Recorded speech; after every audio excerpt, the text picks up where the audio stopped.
गिरगावात जाऊया। खेतवाडीच्या 12व्या गल्लीतील बाप्पाच्या दर्शनाकरता भाविकांनी मोठ्या प्रमाणात गर्दी केली।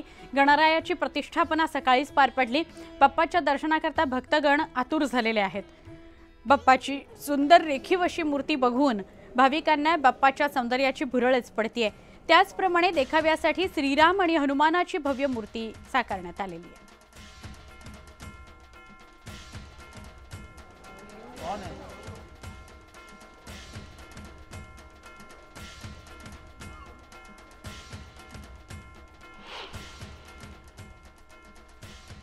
देशातील पहिला सार्वजनिक गणपती अशी ओळख असलेल्या भाऊरंगारी गणपतीची प्रतिष्ठापना प्रसिद्ध गायक कैलाश खेर यांच्या उपस्थितीत पार पडली।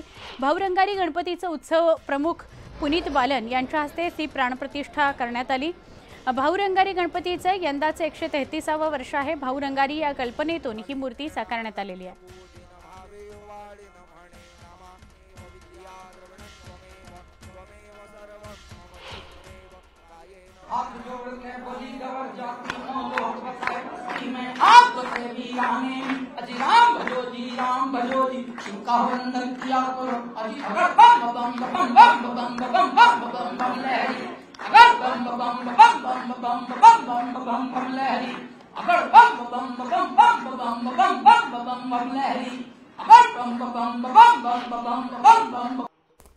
तूने क्या कर डाला, मर गई मैं, मिट गई मैं, हो जी, हाँ जी, हो गई मैं तेरी दीवानी, दीवानी, तेरी दीवानी, दीवानी, तेरे नाम से जी लूं, तेरे नाम से मर जाऊं, तेरी जान। नागपुरामध्ये गणेशोत्सव उत्साहात सुरू झालेला आहे। या ठिकाणी नागपूरच्या राजाची दर्शनाकरता भाविकांनी गर्दी केली आहे। नागपूरच्या राजाचं यंदाचं 30वे वर्ष आहे। काचेच्या महालात बाप्पाची स्थापना करण्यात आलेली आहे। वेद मंत्रांच्या उच्चारात बाप्पाची स्थापना करण्यात आली।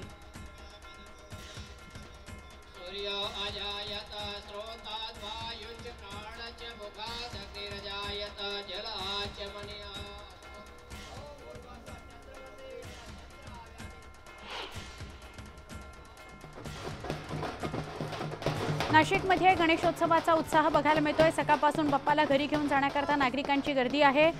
ढोल ताशाच्या गजरामध्ये गणेश भक्तांनी लाडक्या बाप्पाचं स्वागत केलं।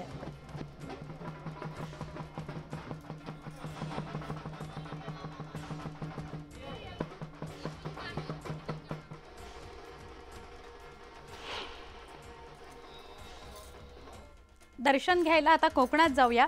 रत्नागिरीतील प्रसिद्ध देवस्थान गणपतीपुळे इथं मात्र आजचा गणेश चतुर्थीचा दिवस हा गणपतीपुळ्यातल्या ग्रामस्थांकरता खास असतो।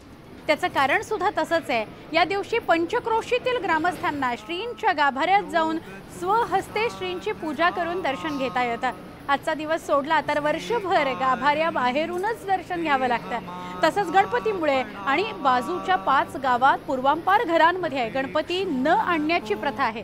कारण गणपतीपुळे मंदिरातील गणपती हाच या 5 गावांचा गणपती मानला जातो। सकाळपासून भाविकांनी मंदिरात दर्शनाकरता गर्दी केलेली आहे।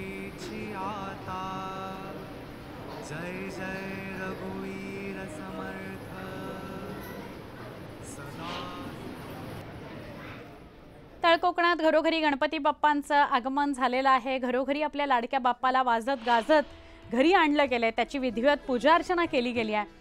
साधारणपणे 65,000 पेक्षा जास्त घरांमध्ये बाप्पा विराजमान झाले। तळकोकणाविषयी आपण बोलूया फक्त। एकूणच सिंधुदुर्गात गणेशोत्सवाच्या निमित्तानं भक्तिमय वातावरण आहे।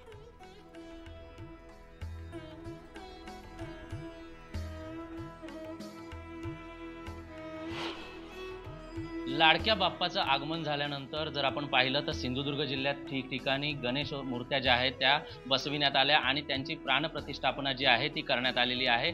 सकाळपासूनच गणरायाचं आगमन प्रत्येक घराघरामध्ये होत होतं। एकूण सिंधुदुर्ग जिल्ह्यामध्ये 65,000 गणपती जे आहेत ते घरगुती गणपती आहेत, तर 100 पेक्षा जास्त गणपती हे सार्वजनिक गणपती मंडळामध्ये विराजमान झालेले पाहायला मिळतात। तर दुसरीकडे जर पाहिलं तर घरगुती गणपतीचं विराजमान झालेलं असताना आता काही वेळापूर्वी जर आपण पाहिलं तर पूजा ज्या आहेत त्या पूजा संपन्न झालेल्या आहेत. या ठिकाणी जर आपण पाहिलं तर असेच या ठिकाणी जी सजावट आहे गणपतींची ती ठिकठिकाणी जिल्ह्यात पाहायला मिळते. सार्वजनिक गणपती असतील त्या ठिकाणी वेगवेगळे देखावे देखील पाहायला मिळतात.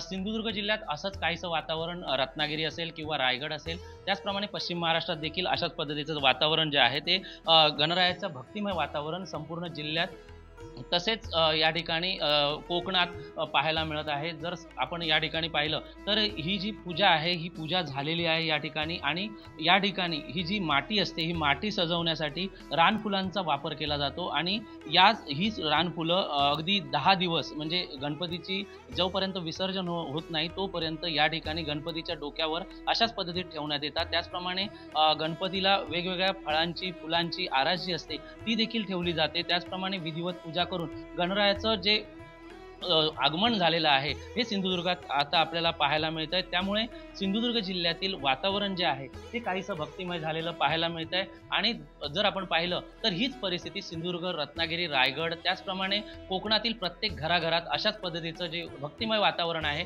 ते सर्वत्र पाहायला मिळत आहे. व्हिडिओ जर्नलिस्ट चित्राज परबसह विशाल रेवडेकर, न्यूज 18 लोकमत, सिंधुदुर्ग.